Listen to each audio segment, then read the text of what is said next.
এই গল্প দুই ভাইয়ের, যাদের রক্তে বইত স্বাধীনতার ইতিহাস।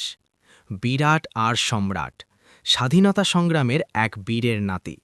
দাদু বলতেন, দেশের জন্য মরতে পারাই সবচেয়ে বড় সম্মান। ওদের দাদু ছিলেন ১৯৪২ আন্দোলনের এক অজানা সৈনিক, যিনি বন্দুক ছাড়া লড়েছিলেন ব্রিটিশদের বিরুদ্ধে। দাদুর বীরত্বের কথা শুনে তাদের জীবনের একটাই স্বপ্ন, ভারত মায়ের সেবা করা। সময় বদলালো, স্বপ্ন সত্যি হলো। বড় ভাই বিরাট হলো আর্মির মেজর, ছোট ভাই সম্রাট হলো ক্যাপ্টেন।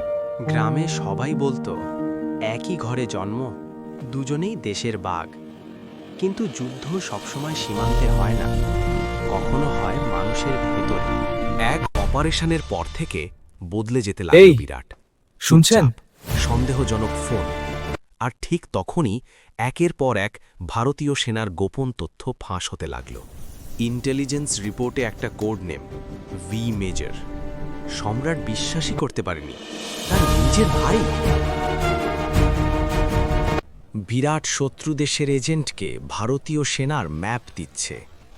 সেই ম্যাপে ছিল ৩৫ জন ভারতীয় জওয়ানের মৃত্যুর ঠিকানা।